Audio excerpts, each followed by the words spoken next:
الحمد لله رب العالمين والعاقبة للمتقين والصلاة والسلام على سيد الأنبياء والمرسلين وعلى آله وأصحابه أجمعين. أما بعد، أعوذ بالله من الشيطان الرجيم. بسم الله الرحمن الرحيم. بل الإنسان على نفسه بصيرا ولو ألقى معاذيرا. صدق الله العظيم وصدق رسوله النبي الكريم ونحن على ذلك لمن الشاهدين والشاكرين والحمد لله رب العالمين. إن الله وملائكته يصلون على النبي يا أيها الذين آمنوا صلوا عليه وسلموا تسلیما. تمام تعریفیں، حمد و ثنا اللہ تبارک و تعالیٰ کے لیے. زامبا درود و سلام نبی مکرم سید عالم نور مجسم صلی اللہ تعالی علیہ وسلم کی ذات والا صفات کے لیے حمد و صلات کے بعد، اللہ کریم نے جب انسان کو تخلیق فرمایا ہے تو خیر اور شر کی تمیز اللہ نے اس کے وجود میں رکھ دی. اللہ تعالیٰ اس کو نے انسان کو اتنا باشعور پیدا کیا ہے کہ جس ماں کے سینے سے دودھ پینے لگتا ہے، اگر کسی اور خاتون کی طرف توجہ دلائی جائے تو ادھر رخ نہیں کرتا. حالانکہ بچپن ہوتا ہے، چہروں کی شناخت بھی نہیں جانتا، اس کے باوجود اس بات کا ادراک رکھتا ہے کہ میرا حق کیا ہے اور مجھے کس چیز سے بچنا ہے. اللہ کریم نے انسان کو ایک طاقت دی ہوتی ہے جس کو ضمیر کی آواز کہتے ہیں. لوگ ساری زندگی اس ضمیر کی آواز کو دباتے رہتے ہیں، مختلف ہیلوں سے، مختلف بہانوں سے، مختلف طریقوں سے اپنے ضمیر کو مطمئن کر کے اسے سلا دیتے ہیں. نقصان یہ ہوتا ہے کہ حق کا رستہ کبھی بھی ان پر واضح نہیں ہوتا، یا جھوٹ کی زندگی گزارتے ہیں، یا اپنے آپ کے ساتھ دھوکہ کرتے ہیں، یا فریب میں مبتلا رہتے ہیں. قرآن حکیم نے توجہ دلائی سورۃ القیامہ کے اندر، ارشاد فرمایا کہ بل الانسان علی نفسہ بصیرا. فرمایا بلکہ آدمی خود اپنے حال پر پوری نظر رکھتا ہے. انسان کو اپنے آپ کا خود پورا پتہ ہے، وہ جانتا ہے کہ وہ کیا کرتا آیا ہے اور وہ کیا کر رہا ہے، اسے پتہ ہے. وَلَوْ أَلْقَى مَعَاذِيرًا، اور اگر اس کے پاس جتنے بھی بہانے ہوں سارے بھی لے آئے تو پھر بھی اسے پتہ ہے کہ میں کیا کر رہا ہوں، اسے خبر ہے، یہ جانتا ہے. انسان اگر اپنے ضمیر کی آواز کو سن لے اور جس بات کو اس کا ضمیر حق کہے اس پر وہ عمل کرنے لگے تو اپنی مختصر سی زندگی میں وہ جلدی فیصلہ کر لے گا، اسے رستہ جلدی مل جائے گا. ورنہ بال سفید ہو جائیں گے، کمر ٹیڑھی ہو جائے گی، اسے کبھی رستہ حق کا نصیب نہیں ہو سکتا، کیونکہ وہ خوابوں کی، خیالوں کی، نعروں کی، خوشامد کی دنیا میں زندہ ہے. اپنے اندر جھانک کر ملاحظہ فرمائیں کہ ہمارا دل کیا آواز دیتا ہے، ہمارا ضمیر کیا پکارتا ہے، ہمارے اندر سے کیا آوازیں آتی ہیں. چھوٹا سا دین کا طالب علم ہوں تو بہت سارے لوگ مسائل شرعیہ پوچھتے ہیں، اور پھر وہ جب سوال پوچھ لیتے ہیں تو پوچھنے کے بعد وہ یہ بھی بتاتے ہیں کہ میں نے فلاں سے بھی پوچھا ہے، فلاں سے بھی پوچھا ہے، اور پھر آپ سے بھی پوچھا ہے. تجزیہ ہے میرا چھوٹا سا. میں یہ سمجھتا ہوں کہ جو لوگ بہت سارے لوگوں سے سوال پوچھتے ہیں وہ دراصل گنجائش لینا چاہتے ہیں. ان کی خواہش ہوتی ہے کہ مجھے کہیں سے کوئی گنجائش ملے. کثرت سوالات کا معنی یہ ہے کہ میں اپنے لیے کوئی گنجائش چاہتا ہوں۔ جو لوگ زیادہ سوالات صحابہ کرام علیہم رضوان کے قرآن پاک میں کل 14 سوال ہیں جو انہوں نے نبی پاک سے کیے، انہوں نے کثرت سوال نہیں کیے، عمل کیا۔ ان لوگوں نے کوئی ہیلا تراش کے، کوئی بہانہ گھڑ کے، ہمارے پاس بہت سے بہانے ہیں، بچے چھوٹے ہیں یہ بھی ایک بہانہ ہے، اور بچے جوان ہو گئے ہیں، شادیاں کرنی ہیں یہ بھی ایک بہانہ ہے، اور ابھی عمر جوانی کی ہے، ابھی دیکھا ہی کیا ہے یہ بھی ایک بہانہ ہے، اور اب بوڑھا ہو گیا ہوں اب مجھ سے کچھ ہوتا نہیں ہے تو یہ بھی ایک بہانہ۔ میرے عزیز، اپنی ضمیر کی آواز سنیں۔ اگر آپ ضمیر کے قیدی بن کے جئیں گے تو آپ کا چلتا پھرتا وجود ایک لاش بن جائے گا۔ بہت سارے لوگ بہت زیادہ بولتے ہیں، بہت زیادہ سوچتے ہیں، بہت زیادہ گرتے ہیں، بار بار اٹھتے ہیں، سنبھلا نہیں جاتا۔ کیوں؟ دو کشتیوں کے مسافر ہیں، اندر سے آوازیں کچھ آ رہی ہیں اور رستہ کچھ اور ہے، دل ادھر جانے کو کر رہا ہے اور جسم کو کھینچ کے ادھر لے کر کے جا رہے ہیں۔ دو کشتیوں کے مسافر ہیں، بار بار پریشانی ہوتی ہے، آزمائش ہوتی ہے، گرتے ہیں، پڑتے ہیں، اٹھا نہیں جاتا۔ میرے رسول کریم علیہ السلام نے ہمیں وضاحت کر کے بتا دیا۔ حضرت وابصہ رضی اللہ تعالی، صحابی کا نام دیکھے کتنا خوبصورت، ہمیں نام ہی نہیں ملتے بچوں کے نام رکھنے کے لیے۔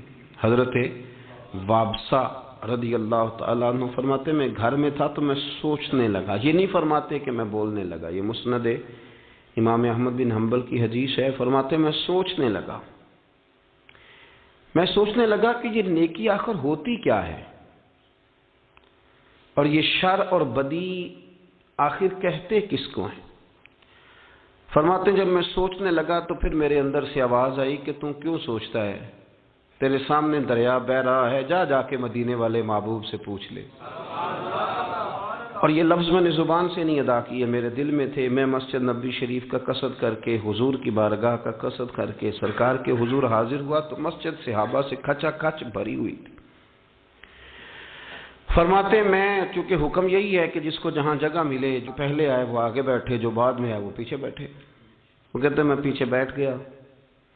اب قربان جاؤں محبوب کے علم شریف پر، حضور فرمانے لگے ادنو منی یا وابصہ، وابصہ تو ذرا آگے نہیں آ جاتا؟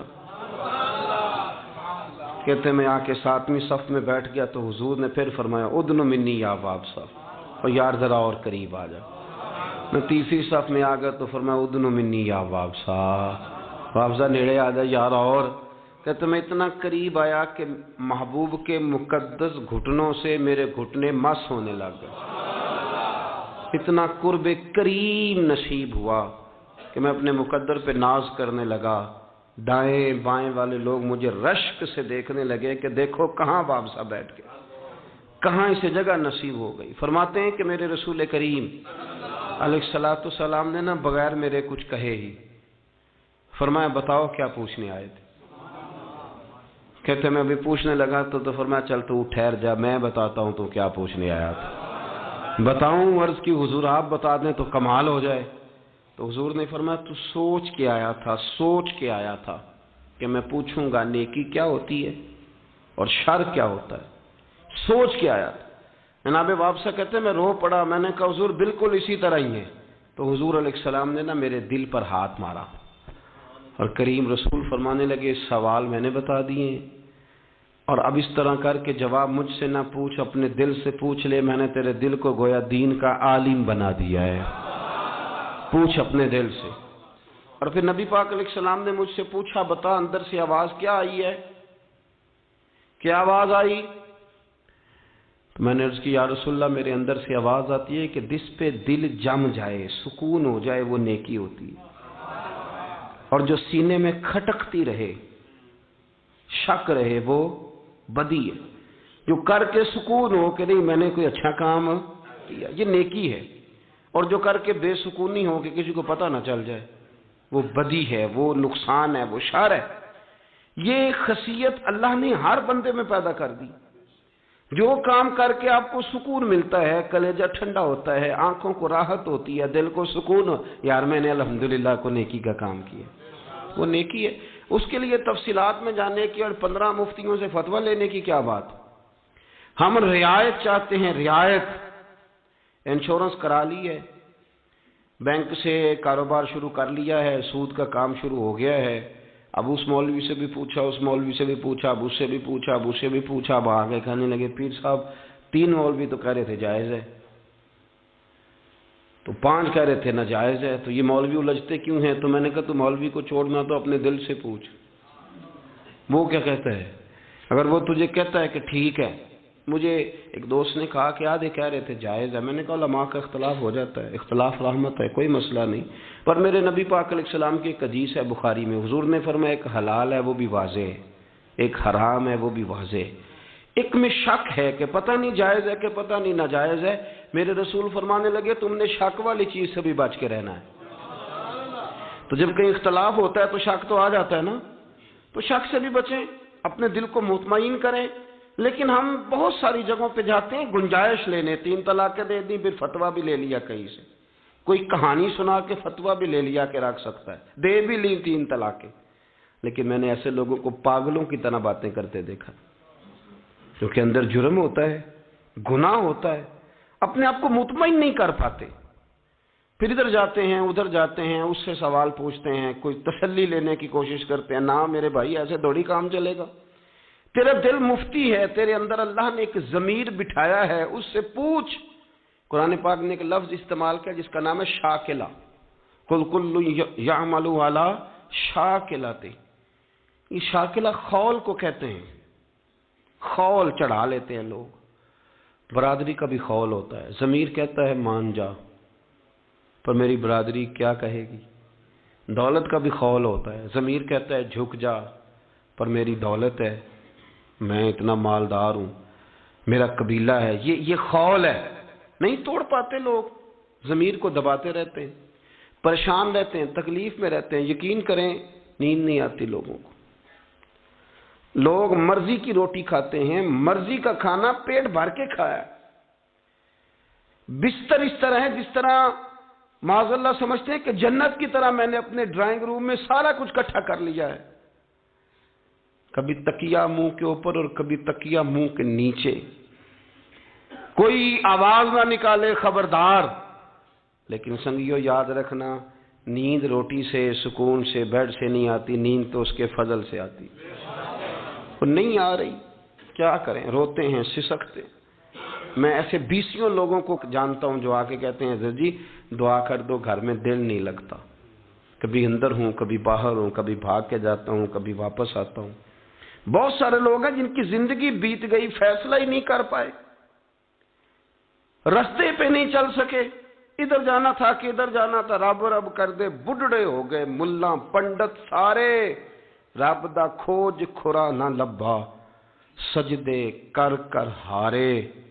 رب تے تیرے اندر وسدا ہے تے وچ قرآن اشارے، پر بلے شاہ رب انہوں ملنا ہی جیڑا یار تو تن من وارے۔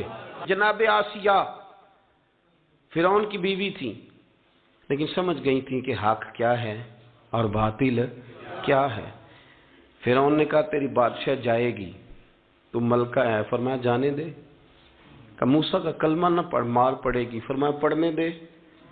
وہ جو 20 کنیزیں پہلے پیار کرتی تھی انہوں نے پھر بالوں سے پکڑ کے کھینچا، پھر فرعون نے ان کے ماں باپ کے سامنے ان کو مارا، ایڑیوں سے مارا، ٹھڈے کہتے ہیں ہم پنجابی میں، مارا پیٹا۔ جس محل میں لوگ ابرو کے اشارے پہ بھاگتے تھے اس محل میں ہاتھ باندھے گئے۔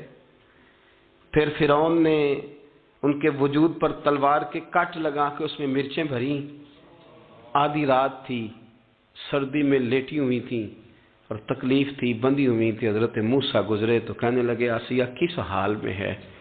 پوچھنے آیا ہوں۔ کہ موسیٰ میری چھوڑیے، بتا رب راضی ہے کہ ناراض ہے؟ وہ میرا مالک میرے بارے میں کیا فرماتا ہے اس کا اس وقت میں نے حق پہچان کے پھر میں نے نہیں دیکھا دنیا کیا کہتی۔ اور میرے بھائی اگر تو حق پہ ہے تو زلیخا الزام لگائے تو سارا مصر کہے کہ یوسف معاذ اللہ غلط کر گئے، اگر تو حق پہ ہے سارا مصر کہے۔ حضرت یوسف فرمایا کرتے تھے مجھے پریشانی کوئی نہیں، اس لیے کہ میرا ضمیر تو مطمئن ہے نا۔ وہ سالوں بیت گئے یہ ثابت کرنے پہ کہ میں ٹھیک ہوں، پر ضمیر میرا مطمئن ہے، تو مجھے کسی شخص کی کسی بات کی کوئی پرواہ۔ اگر ضمیر ہی مطمئن نہیں، اگر اندر ہی کھڑا ہونا نصیب نہیں، تو مجرم ہے، تو قیدی ہے، تو جھوٹ بولتا ہے، تو دھوکہ دے رہا ہے، تو کسی کے ساتھ انصاف کیا کرے گا؟ تو اپنے من کے ساتھ نہیں کر سکا، تو اپنے وجود کے ساتھ منصف نہیں، تو کسی کو کیا اور انصاف دے گا؟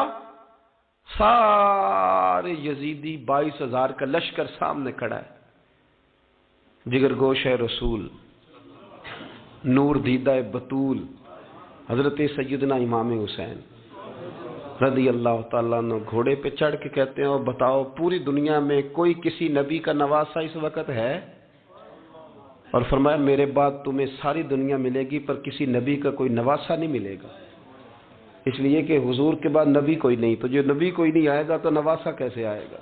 اور میں تنہا ہوں، 22,000 کا لشکر، عمر بن سعد نہیں پہچان سکا حق کو، خالد بن یزید نہیں پہچان سکا، عبید اللہ ابن زیاد نہیں پہچان سکا، یزید نہیں پہچان سکا، لیکن ایک شخص تھا جس نے سب سے پہلے امام حسین کو کربلا میں روکا، تو اس کا نام تھا حور بن یزید۔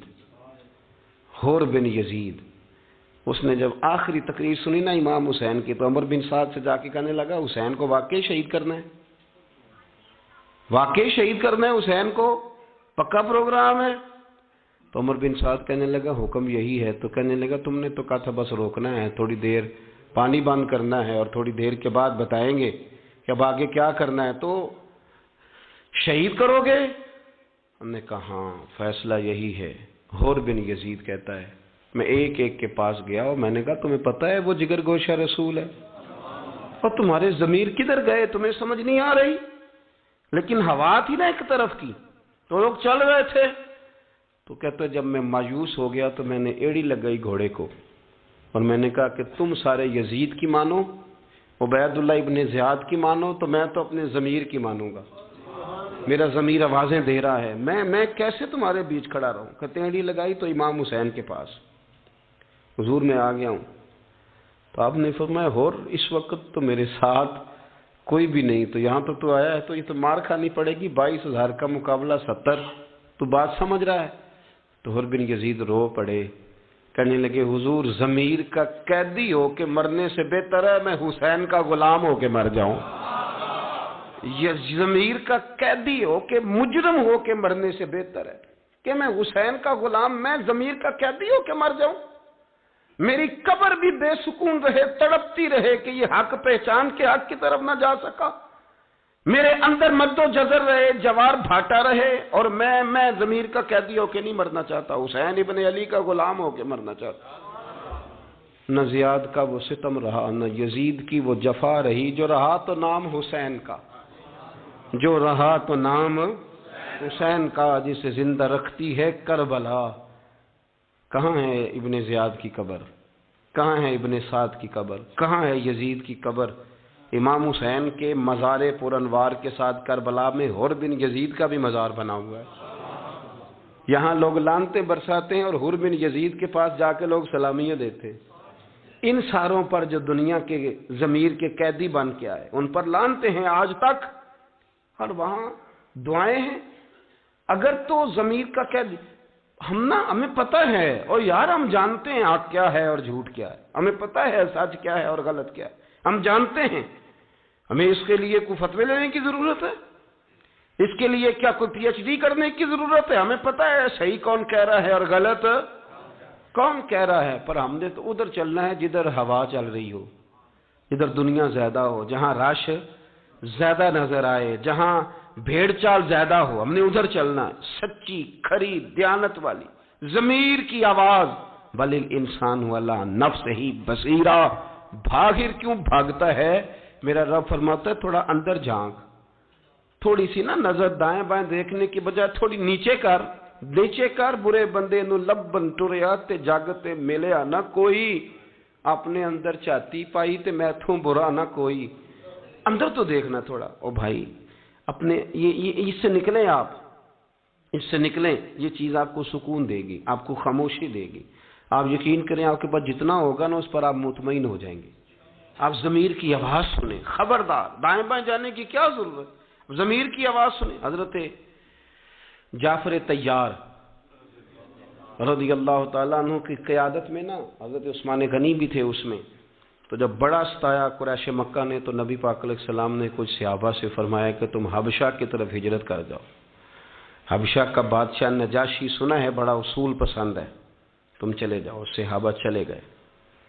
بلکہ حضرت عثمان غنی نے تو جب دوسری دفعہ گئے تو عرض کرنے لگے یا رسول اللہ صلی اللہ علیہ وسلم میں نجاشی کی طرف ہجرت کر رہا ہوں. نبی پاک نے فرمایا نہیں بھائی، تم میرے حکم سے ہجرت کر رہے ہو تو تمہاری ہجرت نجاشی کی طرف نہیں، اللہ اور اللہ کے رسول کی طرف ہے. تم دین ایمان بچانے جا رہے ہو. یہ قافلہ نورانی قافلہ حبشہ چلا گیا. قریش مکہ کو سکون نہیں آیا. حسد کی آگ بہت بڑی مصیبت ہے، ہمارے اندر سینوں میں جلتی ہے کئی لوگوں کے بارے میں، ہم مانتے نہیں ورنہ نا بہت بڑی بیماری ہے. حسد بہت بڑی بیماری. حاسد جو ہوتا ہے نا دراصل اللہ پہ اعتراض کرتا ہے، معاذ اللہ. وہ کہتا ہے اس کو کیوں دیا ہے، مجھے دینا چاہیے تھا. تو اعتراض سامنے والے پہ نہیں، اعتراض تو اس پہ ہے جو تقسیم کرنے والا ہے.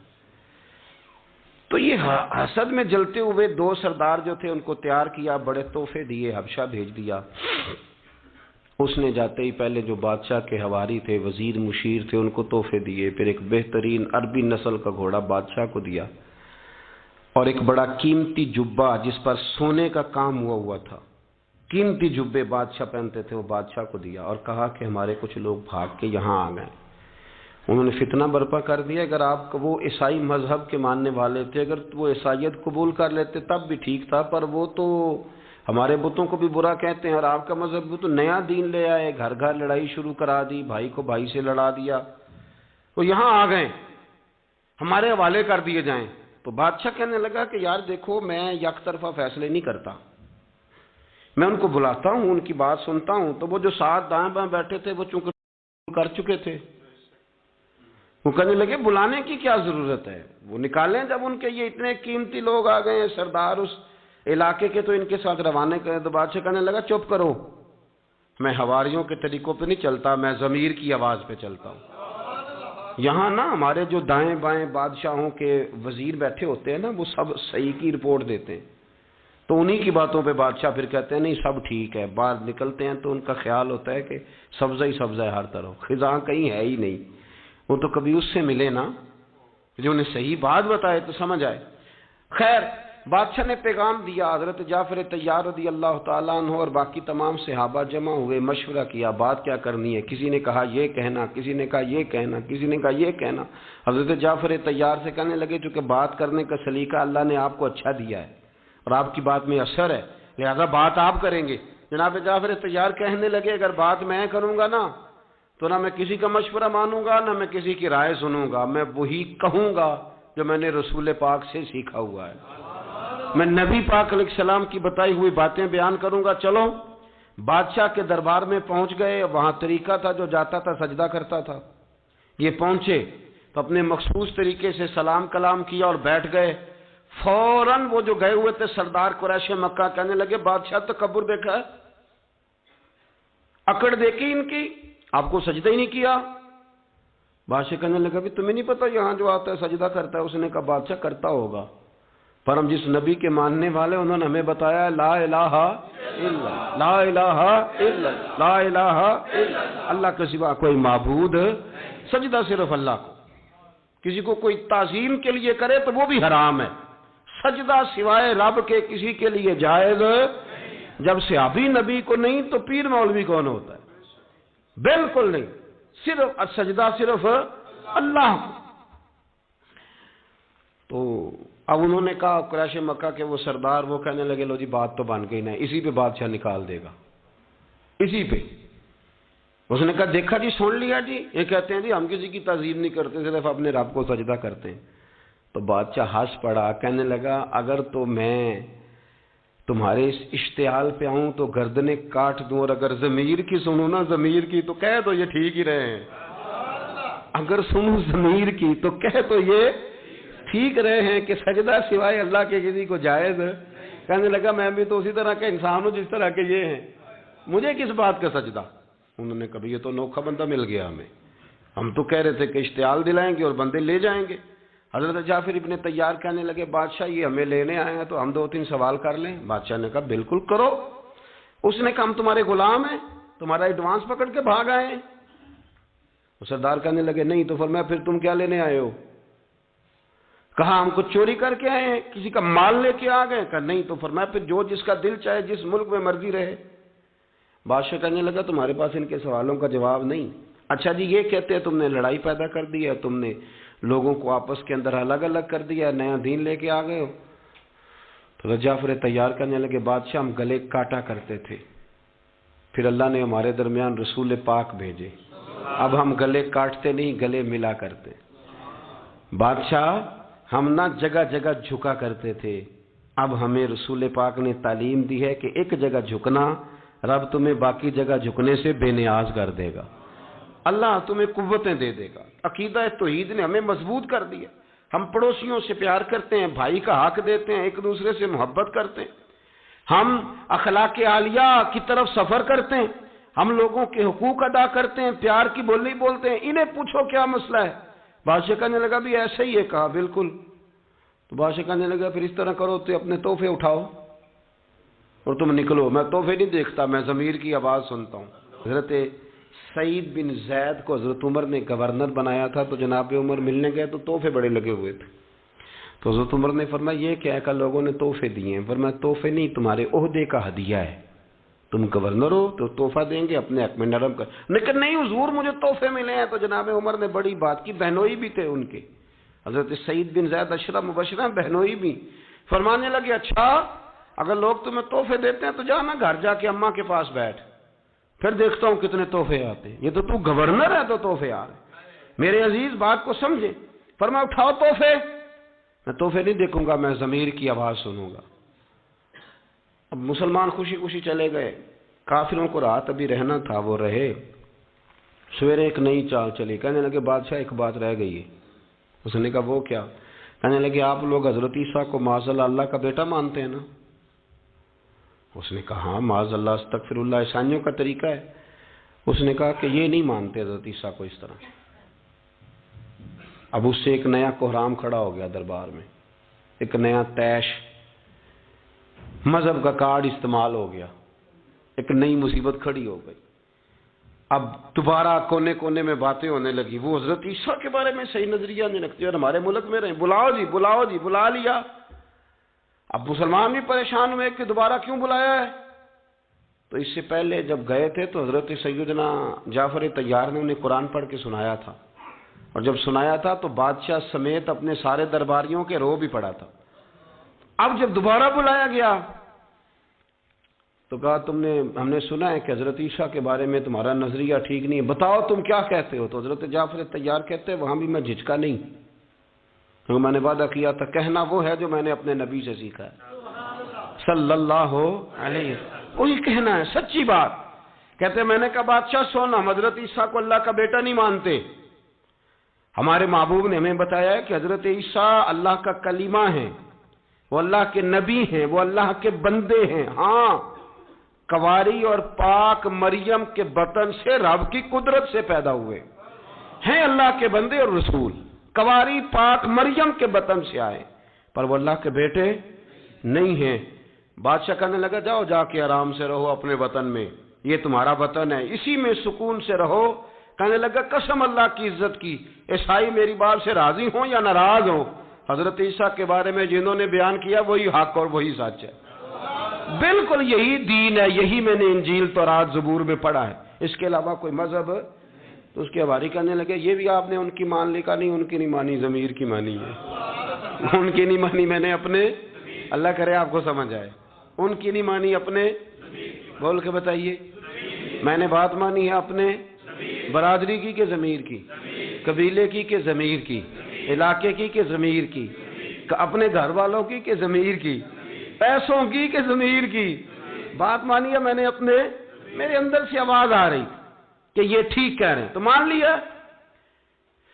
نبی پاک علیہ السلام نے اس کے پاس خط بھیجا، کہ تو مسلمان ہو جا، کلمہ پڑھ جا۔ اس نے جواب میں خط بھی بھیجا اور اپنا بیٹا بھی بھیجا اور تحفے بھی بھیجے۔ کہنے لگا حضور آپ نے کہا تھا مسلمان ہو جا، تو سونے میں ہو گیا ہوں، میری مجبوریاں ہیں، اسلام ظاہر کروں گا تو یہاں حالات اور ہو جائیں۔ حضور ہو گیا مسلمان۔ اور مجھے سیرت النبیہ کا وہ حوالہ نا میں کبھی مزے لے لے کے بیان کرتا ہوں اپنی تقریر، مزے لے اور بڑا مزہ آتا ہے۔ اصلاں نال جے نیکی کریے تے وہ نسلاں تاک نہیں بھول دے۔ ایک دفعہ نا وہاں سے حبشہ سے بھی کچھ مہمان آئے، تو پہلے یہ طریقہ تھا کہ جب نبی پاک کے پاس مہمان آتے تھے تو حضور صحابہ میں بانٹ دیتے، روٹی کھلاؤ اپنے گھر میں سلاؤ۔ یہ جو نجاشی کے مہمان آئے تو حضور نے ترکی خیمہ لگوایا، بڑا قیمتی ہوتا تھا، جیسے آج کل مارکی شارکی کا رواج نہیں، ترکی خیمے قیمتی خیمہ لگوایا۔ اور حضور نے فرمایا کھانا باہر نہیں پکے گا، یا عائشہ پکائیں گی یا فاطمہ پکائیں گی۔ گھر سے کھانا پکتا، اور فرمایا ابو ہریرہ، سلمان فارسی، بلال نہیں لے کے جائیں گے، خود اللہ کے رسول انہیں کھانا کھلائیں گے۔ تو صحابہ نے عرض کی سونے پرونے تو روز آتے ہیں، مہمان تو روز آتے ہیں، پر یہ رنگ؟ تو فرمایا تمہیں پتہ نہیں جب میرے صحابہ گئے تھے تو ان کے بادشاہ نے بڑا پیار کیا تھا، تو جو میرے غلاموں سے پیار کرے میں اس سے پیار نہ کروں، میں نہ محبت کروں؟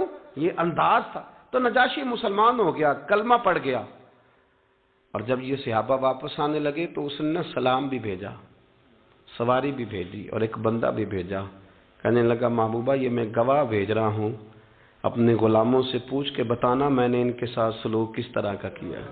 یہ ترجمہ ہے سبا درے مصطفیٰ تے جا کے کبھی درود و سلام میں، یا رسول اللہ یہ میرا سلام ہے، میں نے قاصد بھیجا ہے، سونے ان سے پوچھ لینا کہ میں نے جو تھوڑی بہت نوکری کی ہے آپ کے غلاموں کی، حضور میری قبول ہے کہ نہیں، پوچھ لینا۔ تو حضور اس کو بتا دینا تاکہ گواہی ہو جائے۔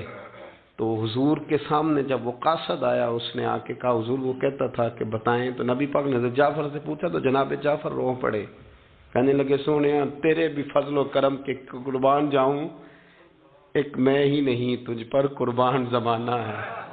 حضور وہ بھی آپ کا چاہنے والا ہے، وہ ایک شاعر تھا نا، یہ اس پہلو میں نہ لینا کسی اور پہلو میں لینا، تو کہتے میرے محبوب کے چاہنے والے بہت زیادہ تھے، اس کا پیار دور دور پھیل گیا۔ تو کہنے لگا ایک دن میں نے سوچا کسی جج سے شکایت کروں کہ مجھے ٹائم نہیں دیتا، پیار نہیں کرتا، اس سے شکایت لگائی تو وہ بھی اس کا چاہنے والا نکل آیا۔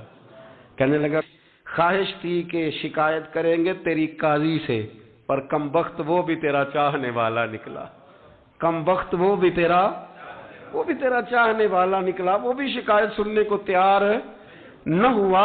میرے رسول کریم علیہ السلام کے غلام عرض کرنے لگے حضور کیا بات ہے، اس نے بڑا پیار کیا۔ پھر نجاشی فوت ہو گیا وہاں حبشہ میں، اور صحیح بخاری کے لفظ ہیں مدینے میں نبی پاک نے فرمایا صحابہ تمہارا بھائی فوت ہو گیا، صفے بناؤ جنازہ پڑھتے ہیں۔ یہ ایک غائبانہ جنازہ ہے جو میرے نبی نے پڑھا ہے، صرف ایک۔ ہمارے علماء کہتے ہیں غائبانہ جنازہ اس لیے جائز نہیں کہ وہ نجاشی کا تو اس لیے پڑھا گیا تھا، اس کا کسی نے پڑھا نہیں تھا، اور پھر نبی پاک علیہ السلام نے پڑھایا تھا جنازہ اس لیے کہ حضور کے لیے وہ دور نہیں تھا، حضور کے تو سامنے تھا۔ اس کے بعد جنگ موتا میں حضرت جعفر شہید ہوئے، حضرت زید بن حارثہ شہید ہوئے، نبی پاک نے کسی کا غائبانہ جنازہ نہیں پڑھا، حضرت ابو بکر نے کسی کا غائبانہ جنازہ نہیں پڑھا، جناب عمر، عثمان، مولا علی، پھر کسی نے دوبارہ فرمایا آؤ اس کا جنازہ پڑھائیں، اس نے ضمیر کی آواز پہ لبیک کہا، میرے رسول پاک نے جنازہ پڑھایا۔ اور ابن کثیر کہتے ہیں کہ جناب عائشہ صدیقہ رضی اللہ تعالیٰ عنہ فرمایا کرتی تھی کہ نجاشی کو جب دفن کیا گیا تو اس کی قبر سے بھی نور نکلتا تھا، اس کی قبر سے نور نکلتا تھا، چونکہ اس نے ضمیر کی آواز سنی، وہ قیدی بن کے نہیں جیا، اس کے سامنے جو تھا وہ اس نے کہا، اس نے اس پر عمل کیا، اس نے خواہش کی، اس نے کہا کہ نہیں میں نے نہ، یہ میں نے ٹھیک سنا ہے۔ دوستو یاد رکھو کبھی بھی اس طرح کی زندگی نہ گزارے کہ اندر کی آوازیں کچھ ہوں اور باہر ہمارا مزاج کچھ ہو۔ ہم لوگوں نے نا بڑا اپنے اوپر جبر کیا ہوا ہے، ہم نے اپنے آپ کو روک کے رکھا ہوا ہے، ہم بہت ساری زندگی دھوکے اور فریب اور فراڈ کی جی رہے، کسی کے ساتھ نہیں اپنے آپ کے ساتھ بڑا دھوکہ کرتے، اپنے آپ کو تکلیف میں مبتلا کرتے، اپنے آپ کو اذیت دیتے ہیں، اپنے ہاتھوں سے اپنے وجود کو کاٹنے والا پاگل ہوتا ہے، لیکن اپنے ضمیر کو دبا دینے والا مجرم ہوتا ہے، وہ بھی کاٹتا ہے پر وہ اپنے دل کو کاٹتا ہے۔ وہ اپنی روح کو کاٹتا ہے۔ جس طرح کبھی چھپکلی کہیں گھس جائے، چوہا کہیں گھس جائے تو وہ چھلنی کر دیتا ہے نا، اس طرح ہمارے دل اندر سے چھلنی ہے، روحیں ہماری جگہ جگہ سے کاٹ دی گئی ہیں۔ کیوں؟ اس لیے کہ ہم نہ دیکھتے ہیں زمانہ کیا کہے گا، لوگ کیا کہیں گے، معاشرہ کدھر جا رہا ہے، چھوڑ ساری باتیں۔ اقبال کہنے لگے اپنے من میں ڈوب کر پا جا سراغ زندگی، تو اگر میرا نہیں بنتا نہ بن، اپنا تو بن۔ تو اگر میرا نہیں بنتا اور چل اپنا تو بن، اپنا تو بن، اپنا تو بن، اپنے من میں ڈوب کر پا جا سراغ زندگی، تو اگر میرا نہیں